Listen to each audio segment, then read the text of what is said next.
बिस्मिल्लाहिर्रहमानिर्रहीम। अस्सलाम वालेकुम नाज़रीन, दुनिया न्यूज़ की बजट ट्रांसमिशन के साथ एक बार फिर से अजमल जामी आपकी खिदमत में हाजिर है। स्टूडियोज़ में तशरीफ़ रखते हैं जनाब हबीब अकरम साहब और कुछ देर बाद हमें ज्वाइन करेंगे माहिर मईशत जनाब आबिद क़ुयूम सुलहरी साहब और दीगर पैनलिस्ट भी जल्द स्टूडियोज़ में हमारा साथ देंगे। आज वज़ीर ख़जाना ने पोस्ट बजट प्रेस कॉन्फ्रेंस की है। उसमें उन्होंने कहा है कि जो मुश्किल फ़ैसले करने के अलावा कोई दूसरा ऑप्शन नहीं था और उनका ये कहना था कि 4 बड़े खसारे इमरान खान साहब की सरकार ने किए हैं। गुज़श्ता हुकूमत ने IMF से मुआहदे के बरखिलाफ़ फ्यूल पर सब्सिडी दी और खान साहब जैली चेक काट कर भाग जाने वाली हरकत के मुर्तकिब हुए। और दूसरा वो ये कहते हैं कि हम कोशिश करेंगे कि जितने वसाइल मुल्क में मौजूद हैं उनको इस्तेमाल करें, क्योंकि अभी तक मुल्क में मौजूद वसाइल का 5% भी इस्तेमाल नहीं हुआ। याद रहे कि ये 9502 अरब का बजट था। कल तनख्वाहों में 15% इजाफा किया गया था। सिगरेट, दरामदी कागज़, मोबाइल फ़ोन कॉल्स और इंटरनेट और इसके अलावा बड़ी गाड़ियों पर, लग्जरी गाड़ियों पर टैक्स बढ़ाया गया था, फ़िज़ाई टिकट पर भी। जबकि ट्रैक्टर, जो ज़रूरी आलात हैं, मशीनरी और सोलर पैनल ऐसे शोबाजात में सस्ता किया गया है, इनके रेट्स कम किए गए हैं टैक्स के। पहला बजट था जिसमें शोर हुआ ना हंगामा। हबीब अकरम साहब, पोस्ट बजट प्रेस कॉन्फ्रेंस तो अपनी जगह, लेकिन एक आज अखबारात में बजट को जैसे कवर किया गया, उसमें एक सबसे जो अलार्मिंग फैक्टर मुझे नज़र आया वो ये है कि कल हमारे वज़ीर ख़जाना ये बता रहे थे कि हम इन्फ्लेशन को 11.5 11.7 तक रखेंगे और इतना ही वो काउंट कर रहे थे उसे फॉर नाउ। लेकिन इदारा शुमारियत कह रहा है कि पिछले हफ्ते तो ये 23.94 यानी 24% पर जा चुकी है। देखिए, जो दो तरीके होते हैं, आप जब आप इन्फ्लेशन है तो उसको भी पहले समझ लीजिए कि हम कैलकुलेट कैसे करते हैं। एक होता है सेंसिटिव प्राइस इंडेक्स, एक होता है non food non fuel index, एक होता है आपका जो कंज्यूमर प्राइस इंडेक्स, एक होल सेल का इंडेक्स होता है, और एक फिर हम इससे कहते हैं कि हेडलाइन इन्फ्लेशन। जो बात हम नंबर इस्तेमाल करें 11.7 का और 11.4 का, ये बेसिकली हेडलाइन इन्फ्लेशन है। और ये अभी जो इन्फ्लेशन के नंबर्स आ रहे हैं ये एक हफ़्ते के हैं। अब अगर इसके बाद बजट के बाद कीमतें मुस्तहकम होना शुरू होती हैं और अगले हफ्ते कोई चेंज नहीं आता या बहुत माइनर सा चेंज आता है, तो उसके नतीजे में हम देखेंगे कि इन्फ्लेशनरी प्रेशर्स जो हैं वो कम होना शुरू हो जाएंगे। अभी चूँकि रिसेंटली बहुत ज़्यादा तेल की प्राइसेस बढ़ी हैं और तेल का बहुत मेजर चंक होता है जो प्राइस इंडेक्स में, तो इस वजह से उसमें मेजरली इजाफा आपको नज़र आ रहा है। और चूंकि इंटरनेशनली पाम ऑयल की प्राइसेस में भी इजाफा हुआ है तो वो इजाफा भी इसमें ज़ाहिर है रिफ्लेक्ट हो रहा है। तो जब ये सारी चीज़ें जो कमोडिटी प्राइसेस हैं बेसिकली उनका साइकिल कहीं रुकने में नहीं आ रहा, जिसकी वजह से आपको ये जो प्राइस का ये जो अभी आपने नंबर्स ये किए बताए हैं कि 23% के, तो ये आपको नज़र आ रहे हैं। और इसके साथ आप ये बात जहन में रखिए कि अगर नंबर्स इसी तरह कांस्टेंट रहते हैं इन्फ्लेशन के और बढ़ते चले जाते हैं तो आपको अल्टीमेटली जो इंटरेस्ट रेट है वो भी बढ़ाना पड़ेगा। सूरत हाल ये होती है कि आप मार्केट में डिमांड कम करने के लिए आप इंटरेस्ट रेट बढ़ा देते हैं ताकि लोगों की रग़बत जो है वो खर्च करने की बजाय बचत की तरफ आ जाए। तो लिहाजा आप एक जो इंडिविजुअल बाइंग बिहेवियर है उसको आप कंट्रोल करने की कोशिश करते हैं और उसके नतीजे में आपको बहुत सारी पॉलिसी एडजस्टमेंट्स करनी पड़ती हैं। जामी साहब, ये जो हाई इन्फ्लेशनरी प्रेशर्स हैं ये आप उस वक्त से डरिए कि जैसे ये कहीं खुदा न खास्ता सुपर इन्फ्लेशन की तरफ ना चला जाए। बात ये, और उसकी जो एक क्लासिकल एग्जांपल है वो है अर्जेंटाइन। अर्जेंटाइन में क्या हो रहा है? अर्जेंटाइन में ये हो रहा है कि वहाँ पे इन्फ्लेशन जो है, रियल इन्फ्लेशन जो लोग कैलकुलेट करते हैं वो 50% का है, 50% का। और जो हुकूमत ने IMF और वर्ल्ड बैंक के साथ मिल के जो इदारा बनाया है कि वो ताकि रियल इन्फ्लेशन को सामने ला सके, वहाँ पे वो जो इन्फ्लेशन बताता है वो 25% का है। अच्छा, इतने इन्फ्लेशन के नतीजे में होता यह है कि आपकी करेंसी के ऊपर बहुत ज़्यादा प्रेशर आ जाता है। अब वहाँ पे आप जो अर्जेंटाइन पीसो है वो भी तकरीबन हमारे बराबर पहुँचा हुआ है जी। तो वो मतलब 210 रुपये टू $1, 210 पीसो टू $1 है। अब होगा क्या? वहाँ पे क्या हो रहा है? वहाँ पे ये हो रहा है कि हाई इन्फ्लेशन ने एक्चुअली, जिसको आप सुपर इन्फ्लेशन साइकिल कहते हैं, उसने डिमांड को बढ़ा दिया। मिसाल के तौर पे मुझे इस ऐनक की ज़रूरत नहीं है, लेकिन मैं इस खौफ से दूसरी ऐनक खरीद लूँगा कि ये कल महंगी हो जाएगी, कल महंगी हो जाएगी। तो लिहाजा इस तरीके से एक आप यूँ कहिए कि इंडिविजुअल लेवल पे एक होर्डिंग का एलिमेंट या रन ऑन द मार्केट वाली कैफियत जो है वो पैदा हो जाती है। अशिया ज़रूरी में ऐसी प्रोडक्ट्स ज़रूरियात में कई ऐसी प्रोडक्ट्स पाकिस्तान में भी थी जो बजट से पहले 15-20 दिन पहले लोगों ने होर्डिंग की, उसकी होर्डिंग की। इसी चक्कर में। अच्छा, अब आप होर्डिंग का जो होर्डिंग है वो खाली ये नहीं है कि एक होर्डर है, एक ताजर है, उसने अपना गोदाम भर लिया है। तो इंडिविजुअल लेवल पे जब आपका ये तासुर इतना गहरा हो जाए कि कीमत कहीं खड़ी नहीं हो पा रही, आपका रुपया और डॉलर की पैरिटी कहीं कायम नहीं हो पा रही, तो उसके नतीजे में फिर हर आदमी होल्डर बन जाता है। बिल्कुल। आबिद कुयूम सुलैरी साहब के पास भी चलते हैं। अब ये सुलैरी साहब, हबीब साहब तो उन ख़तरात का जिक्र कर रहे हैं जो दरपेश हो सकते हैं। इन्फ्लेशन जिस तरह से 23.94 पे इदारा शुमारियात इसे काउंट कर रहा है। फाइनेंस मिनिस्टर जो हैं वो उसे 11.5 या 7 तक कल बता रहे थे और यहाँ तक मेंटेन करने का दावा कर रहे थे। मुझे हबीब साहब ये समझ नहीं आ रही कैसे मेंटेन होगी। देखिए, वो एवरेज की बात हो रही है ना, अभी एवरेज की बात जब हमें अभी नहीं नज़र आएगा, ये जब एक साल गुजरता है, यानी आगे आप 2-3 महीने चलेंगे जब बजट सर आपने 60 रुपया इजाफा कर दिया पेट्रोल में, बिजली आपकी 25 अभी रुपये आपने मजीद बढ़ानी है, गैस भी महंगी होगी, पेट्रोलियम पर जो लीवी है वो आपने 30 से 50 रुपये कर दी, इसका मतलब है मजीद इंक्रीज होगी प्राइसेस। अभी तो बहुत कुछ होना है। अब चूंकि आप रोज़ाना की बुनियाद पे देखें, चंद दिन पहले बल्कि 3 दिन पहले क्या सूरत हाल थी, 3 दिन पहले ये सूरत हाल थी कि लोगों की लाइनें पेट्रोल पे लगी हुई थी। क्यों? एक अफवाह फैल रही थी कि शायद पेट्रोल की प्राइसेस बढ़ जाएंगी। बिल्कुल। अच्छा, अब उसके नतीजे में आप देखिए कि पेट्रोल की खपत जो है वो बढ़ती आपको नजर आएगी कि हर बंदा चाहेगा उसकी गाड़ी में, मोटरसाइकिल में ना सिर्फ पेट्रोल भरा हुआ हो बल्कि उसने कोई गैलन में घर भी रखा हो ताकि उसको कुछ पैसे बच जाएंगे। तो अब ये जो सूरत हाल है, इस सूरत हाल को टैकल करना जो है वो खाली वजीर ख़जाना का काम नहीं होता जामी साहब, वो एक पूरा एडमिनिस्ट्रेटिव सर्कल है जिसको आपको कंप्लीट करना होता है। वो पूरा एक प्रोसेस है, आपने उसके मुताबिक चलना होता है। हमारा प्रॉब्लम यह है कि हम बजट के अंदर बड़े बड़े नंबर्स तो दे देते हैं, और ये नंबर्स देना कौन सा मुश्किल काम है। आप और मैं यहाँ पे बैठे हैं, अभी आप सुलैरी साहब का नाम ले रहे थे, सुलैरी साहब का से पूछे कि पाकिस्तान का बजट कह रहे हैं तो वो उन्होंने 5 मिनट लगाने आपको। क्यों जी सुलैरी साहब, ये 5 मिनट असल फॉर्मूला बजट है फिर? ये 5 मिनट में बन जाता है। देखिए, आपने सिर्फ ये देखना है कि IMF आपको कितना फिस्कल स्पेस दे रहा है कि आमदनी और अखराजात में अदम तवाज़न क्या होगा, फिर आप आमदनी थोड़ी सी बढ़ा के दिखा दें, अखराजात कम करके दिखा दें। मैं इनसे एग्री करता हूँ कि इसकी इम्प्लीमेंटेशन और इसमें कुछ जो टारगेट्स हैं वो थोड़े से एम्बिशियस हैं। मसलन जो इन्फ्लेशन का टारगेट है 11.5%, वो मिस होता हुआ मैं देख रहा हूँ। अगर बहुत बड़ा मुआवजा होगा, अगर आप 12-13% पे इसको कंटेन कर सके, ये 1500 पर जाने का खतरा है। जब next round of petroleum levy जो है, जब वो इम्पोज होगी, 30 रुपये के करीब और बढ़ता है पेट्रोल और डीजल की कीमत, तो जाहिर है कि उसके हिसाब से इन्फ्लेशन बढ़ेगी। इसी तरह से इलेक्ट्रिसिटी की कीमतें, गैस की कीमतें। तो एक तो इन्फ्लेशन का टारगेट जो है वो थोड़ा सा इसमें थोड़ा सा नहीं बल्कि काफ़ी ओवर एम्बिशियस है। दूसरा जो मेजर इशू आएगा वो अभी भी ये सारा कुछ करने के बावजूद मुझे नहीं लगता कि IMF जो है वो इतनी आसानी से आप उसका ट्रस्ट गेन कर सकते हैं। इसमें जो एग्जम्पशन विड्रॉ की गई है, जो कि बहुत अच्छी बात है, एग्रीकल्चर इक्विपमेंट पे, सीड्स पे और सोलर पैनल्स पे। लेकिन आपको याद हो तो एक पूरा मिनी बजट PTI हुकूमत को देना पड़ा था इन एग्जम्पशंस के खात्मे पे। IMF जो है वो कहता है कि जी आप डिस्टॉर्शन मत पैदा करें, जो GST एग्जम्पशन आप देते हैं अपने सिलेक्टेड सेक्टर्स को, इसको आप कम्प्लीटली रिमूव करें।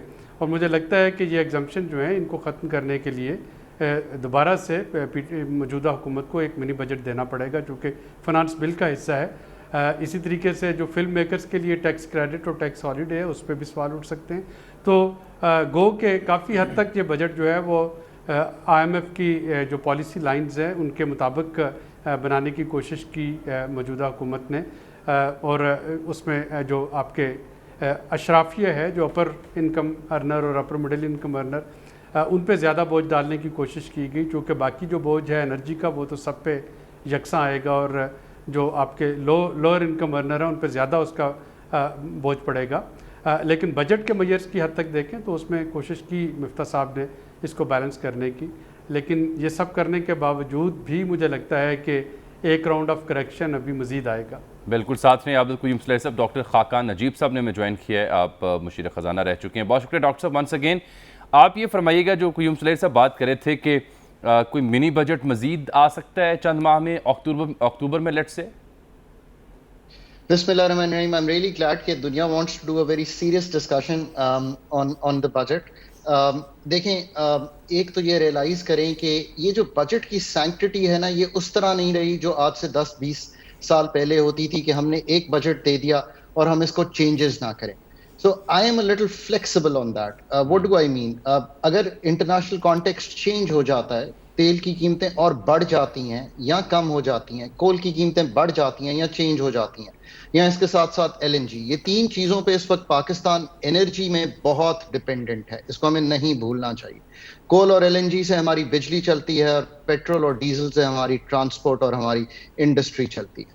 सो अगर ये चेंज हो जाता है तो हम कुछ चीज़ों में तब्दीली कर सकते हैं. दूसरी बात यह है कि फंड का जो रिव्यू है वो क्वार्टरली होता है. मैं बारहा गुजारिश करता हूं कि फंड का जो रिव्यू है जब भी क्वार्टरली होता है तो हर जो टारगेट्स हैं वो रीसेट हो जाते हैं. उससे क्या मतलब है? प्रायर कंडीशंस भी, स्ट्रक्चरल बेंचमार्क्स भी, परफॉर्मेंस क्राइटेरिया भी, सब कुछ रीसेट होता है. तो ऐसा बिल्कुल मुमकिन है कि हमें कुछ एडजस्टमेंट जो हैं ऑन आवर वे करनी पड़े as we proceed. But adjustment किन शोबाजात में, किन सेक्टर्स में एडजस्टमेंट्स करनी पड़ेंगी? फॉर इंस्टेंस, ये क्या 2000 रुपया दे रहे हैं अगर बीएसपी में, उसमें क्या जो सब्सिडी दे रहे हैं कोई कमोडिटीज़ में उसमें, या फिर सोलर पैनल सस्ता करने पे ऊपर?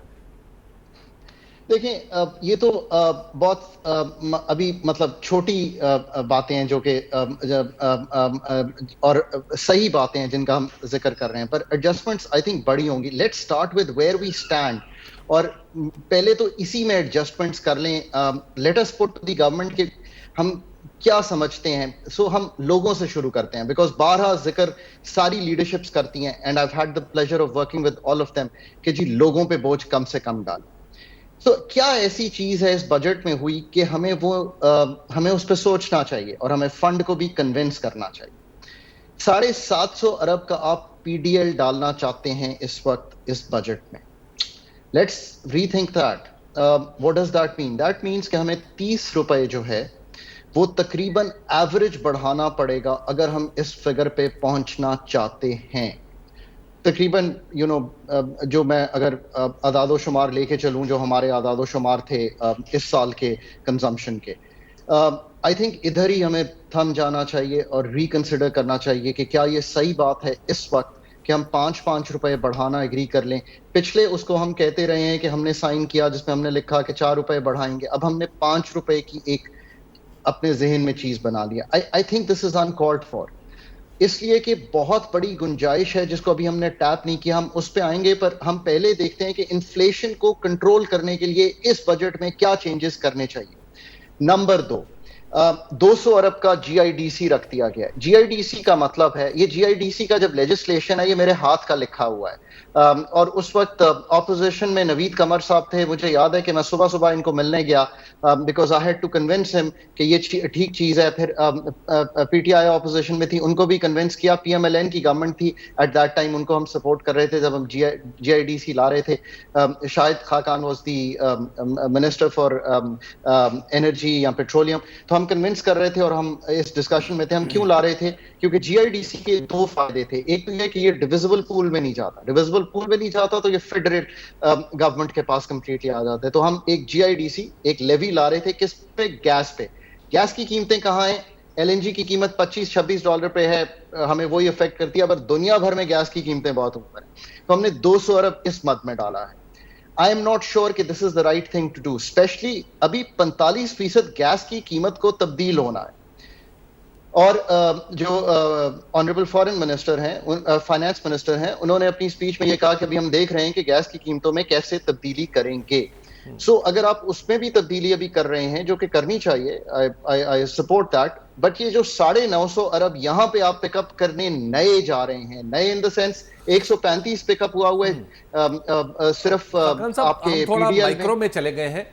मैं जरा सुलैरी साहब से एक सवाल करना चाहूंगा और फिर आपसे भी, अगर आप जब साहब मुझे इजाजत दें तो.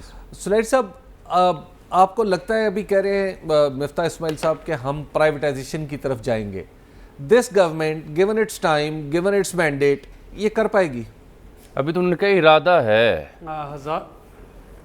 हजारों ख्वाहिशें ऐसी कि हर ख्वाहिश पे कम निकले. ये जिस तरह की जिस तरह की पॉलिटिकल पोलराइजेशन है, हर हुकूमत ने ये ख्वाहिश जाहिर की और हर हुकूमत के बजट में ये प्राइवेटाइजेशन प्रोसीड जो है वो लिखी होती हैं। लेकिन अगर आप थोड़ी सी हिस्ट्री देख लें तो शौकत अजीज़ के ज़माने से ऑनवर्ड पीपल्स पार्टी ने जब कोशिश की तो PMLN ने उसको रोका, PMLN ने कोशिश की तो पीपल्स पार्टी जमात इस्लामी ने उसको रोका, PTI ने कोशिश की तो बाकी सब जमातों ने उसको रोका। और अब जब कोलिशन गवर्नमेंट करेगी तो आपका ख्याल है कि PTI और MQM PTI और जमात इस्लामी खामोश बैठेंगी? तो ये जो प्राइवेटाइजेशन है ये होनी चाहिए। ये जो ब्लैक होल्स हैं हमारी इकॉनमी में, इनको लाजमी तौर पे हमें किसी न किसी तरीके से ओवरऑल करना है। वो पब्लिक प्राइवेट सेक्टर पार्टनरशिप है, वो उनका कोई और तरीका है। लेकिन ये जो इलेक्शन ईयर है इसमें मुझे नहीं लगता कि कर पाएँ डिस्कोर्स की ओवरऑल को रिफॉर्म करना, स्टील मिल को रिफॉर्म करना, PIA को रिफॉर्म करना। यार my take is very clear on this. आपको रीस्ट्रक्चर या रिफॉर्म करने की जरूरत नहीं है अपने एनर्जी सेक्टर को, आपको उसको रीडिजाइन करना है। और वो रीडिजाइन का ताल्लुक है कि इन सारे डिस्कोर्स को बेच दें। पर 26 साल हो गए हैं कि फेस्को जो है वो on the list of privatization है। I mean it is high time कि अगर 70% वोट है इनके पास, एंड आई एम ग्लैड के है, तो एटलीस्ट 2 पावर प्लांट्स जो RLNG के हैं जो नए लगे हुए हैं, अभी तक अनइनकम्बर्ड थे पर अब 80 से 100 अरब रुपए का उन पे भी सर्कुलर डेट हो गया है, उसको कुछ करें। But here I have to agree with Suleri साहब, क्योंकि मैं नंबर देख रहा हूं अपने सामने, वो सिर्फ 96 अरब का है, यानी कि $500 मिलियन की पूरे साल में प्राइवेटाइजेशन रखी गई है।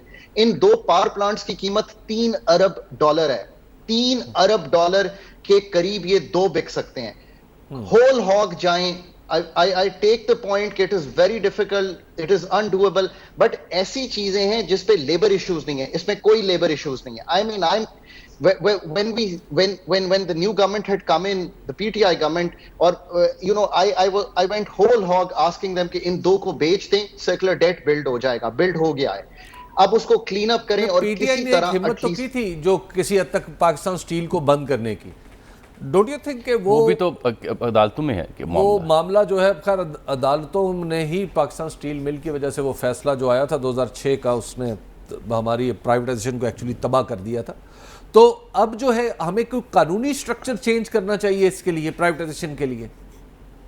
देखें, ये this is a very good question. मैंने हर हुकूमत को समझाने की कोशिश की है कि ये जो हर हुकूमत की ख्वाहिश होती है कि हम एक SPV बना दें, स्पेशल पर्पस व्हीकल, जो कि ये काम करे। आपने सरमाया का नाम सुना, आपने सुना टमासक का नाम सुना। मैं please, we have a great कानूनी स्ट्रक्चर, उसका नाम है प्राइवेटाइजेशन कमीशन। प्राइवेटाइजेशन का एक ऑर्डिनेंस है, मैंने उसको कोई 5 मरतबा अपनी जिंदगी में पढ़ा है। इतना क्लियर कट है, इतनी क्लियर कट, यहां तक उसमें लिखा हुआ है हबीब भाई कि अगर एक अदारा उनके पास प्राइवेटाइजेशन की लिस्ट में आ जाता है तो वो फाइनेंशियल चेंजेस, CFO के चेंजेस, CEO के चेंजेस नहीं कर सकता जब तक प्राइवेटाइजेशन का नॉड ना हो उस पर। एम्पावर करें उसको। अब हमने क्या किया है कि हमने उसको ना गवर्नमेंट का एक और डिवीजन बना दिया है। सो प्लीज उसको एम्पावर करें और उसको कहें कि ये काम होल हॉग करे। और डॉक्टर साहब साथ ही रहेगा, आपको यूंसला साहब आप भी रहिएगा। ज़ीशान मर्चेंट साहब ने हमें ज्वाइन किया, लेकिन उनकी तरफ जाने से पहले एक ब्रेक आ जाती है। यहाँ पर प्राइवेटाइजेशन का जिक्र करते हैं हबीब साहब, लेकिन इसमें अभी वज़ीर ख़जाना ये कह रहे हैं कि अभी PM का इरादा है, इरादा अमली सूरत का भी इख्तियार करता है, वक्त है उसका ये नहीं। इस जानिब हबीब साहब तवज्जो दिला रहे थे। और फिर जो मिफ्ता साहब ने कहा कि 25 लाख दुकानदारों को इस साल टैक्स नेट में लेकर आएंगे, कैसे? एक ब्रेक के बाद बात करते हैं।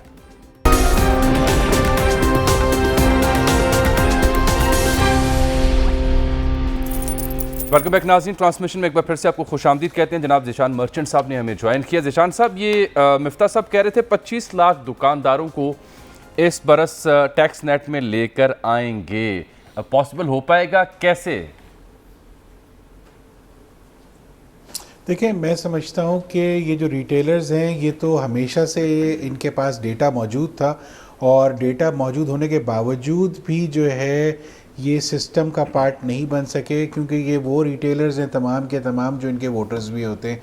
मैं आपको 2014 की बात, 13-14 की बात करता हूँ कि उस वक्त के फाइनेंस मिनिस्टर साहब ने मुझे ये बताया था कि उनके पास 30 लाख लोगों का डेटा पॉइंट लोकेशन के साथ मौजूद है और उन 30 लाख लोगों पे जो है अगर एक छोटा सा टैक्स लग जाए, फिक्स टैक्स जो अब आज इस दफ़ा लगाया गया है, तो उस वक्त भी अगर वो लग जाए तो उस वक्त भी 128 बिलियन रुपए एक साल में रिकवर हो सकते थे, जो उस वक्त 1 बिलियन होते थे। तो रिटेलर्स का डेटा तो मौजूद था हमेशा से, इन्फोर्समेंट का इशू है और विल ऑफ द गवर्नमेंट का इशू है। तो अगर तो गवर्नमेंट की विल रही और ये एफबीआर से इन्फोर्स कराने में कामयाब हो गए, क्योंकि आपको ये पता है कि जब भी रिटेलर्स के ऊपर किसी भी गवर्नमेंट ने मूव किए तो रिटेलर्स ने जो है ना सिर्फ स्ट्राइक की है बल्कि शटर डाउन करने के बाद उन्होंने अपने मुतालबात मनवाए हैं और गवर्नमेंट को घुटनों पे नीचे बैठाया है। और ये कोई ढकी छुपी बात नहीं है कि हर टेन्योर में, हर अदवार में होता रहा है। तो अब ये देखना बड़ा ज़रूरी है कि सबसे पहले तो ये 1.5 साल अगर समझते हम सही समझ लें कि 1 साल तक ये रहते हैं, तो क्या ये 1 साल में इन 25 लाख लोगों से रिटर्न्स फाइल करवा सकेंगे या नहीं सकेंगे? That's a very big question. और चाहे रिटेलर्स के लिए कोई भी स्कीम दी जाए, जब तक आप इनके साथ ऑन बोर्ड नहीं बैठेंगे, इनको ये श्योरिटी नहीं होगी कि जी हम पिछले किसी साल के ऊपर आपसे नहीं सवाल करेंगे और अगले आने वाले साल में कोई आपका ऑडिट या कोई सेल्स टैक्स या कोई नोटिस नहीं होगा, ये जब तक इनको कन्विंस नहीं किया जाएगा और इसके बाद भी इनकी एसोसिएशन से इन्फोर्स और एफबीआर की इन्फोर्समेंट जब तक नहीं कराई जाएगी, तो मैं समझता हूँ कि ये मुमकिन नहीं है। ये बहुत बड़ा आस्क है, इसमें सारी गवर्नमेंट्स अभी तक नाकाम रही हैं। तो I hope and I wish, मुल्क के लिए तो खैर ये बहुत अच्छा है कि अगर ये 25 लाख नए टैक्स पेयर्स को क्रिएट कर लें या नए टैक्स पेयर्स को बना लें, लेकिन अदरवाइज ये बहुत मुश्किल लगता है। अच्छा कायूम सलाही साहब, ये बताएं कि मुख्तलिफ सब्जेक्ट्स के ऊपर जो बजट में सामने हैं उन पर बात हम कर रहे हैं। दिफा के बजट पे हमेशा बहस होती है, एतराज़ भी होता है। अब जो दिफा के लिए जो एलोकेशन की गई और फिर जो मिलिट्री ने जो आगे से रिस्पॉन्स दिया मईशत को देखते हुए, उसको आप कैसे देखते हैं? उन्हें कहा मुझे कॉल कर ले, ये तो शुरू है। सुलाही साहब, क्या आप मुझे सुन पा रहे हैं? आबिद क़य्यूम सुलाही साहब। चल शायद खाकान नजीब साहब, same question for you sir, क्योंकि डिफेंस की इतनी इंपॉर्टेंस है पाकिस्तान में और फिर जो किफ़ायतशवारी का मुजाहरा कर रही है मिलिट्री आगे से, कैसे देखते हैं सर इस मामले को आप? So that's very important। आप अभी भी देखें कि उन्होंने ये भी कहा है कि हम फ्राइडे को ड्राई डे कर देंगे। हम तो ये भी कहते हैं कि सैटरडे संडे पूरी कौम को ड्राई डे कर देना चाहिए। 1500 अरब के करीब का बजट बहुत कम राइज है और ये सिर्फ याद रखिए कि ये पिछले 2 साल से ऐसा ही चल रहा है। So certainly there is a tightening of belt that the military has done. Obviously हम किसी भी वक्त अपनी डिफेंस को सैक्रिफाइस नहीं कर सकते या उसको लोअर नहीं कर सकते अपने बैरियर्स को, कंसिडरिंग कि हम किस जियोपॉलिटिक्स में रहते हैं। But I think that's a very good sign and everyone should pitch in that। ये एक लीडरशिप की चाहे वो मिलिट्री लीडरशिप हो चाहे वो पॉलिटिकल लीडरशिप हो, ये लोगों को दिखाना है। बट आई थिंक कि बहुत बड़ा ओनस जो है ना वो लोगों पे भी आ गया है। अभी बात की हमने कि जी रिटेलर से हम अपोलोजेटिक हो गए हैं इस चीज में। I just can't get it. क्या हम उन्हें कह रहे हैं कि जी आप बहुत से पैसे कमाते हैं, हमें 3000, 5000, 10,000 दे दें, वो भी हम इलेक्ट्रिसिटी के बिल पे लगा के भेजेंगे। फंडामेंटली ये वो वाली बात है कि हम सैलरीड को तो फुल टैक्स कर रहे हैं जो उनका टैक्स होना चाहिए कानून के मुताबिक, पर रिटेल सेक्टर को हम एक मिनिमम थ्रेशोल्ड पे लाके टैक्स कर रहे हैं और साथ ये भी गुजारिश कर रहे हैं कि हम कोई सवाल आपसे नहीं पूछेंगे। स्टेट इस चीज की जिम्मेदारी ले रही है, फाइनेंस बिल में लिख रही है, फिर भी हम अपोलोजेटिक हो रहे हैं कि शायद ये स्ट्रीट्स पर आ जाएं। अगर हम हर वक्त हुकूमत को ब्लेम करते हैं कि आप ये नहीं करते, आप वो नहीं सो जी बिल्कुल ठीक। अच्छा हबीब साहब, आप पेंशन का जिक्र करते हैं ब्रेक में, 5% उन्होंने देखिए पेंशन का मसला ये नहीं है, पेंशन का मसले में 5% इजाफा या 4% या 15% इजाफा इशू नहीं है।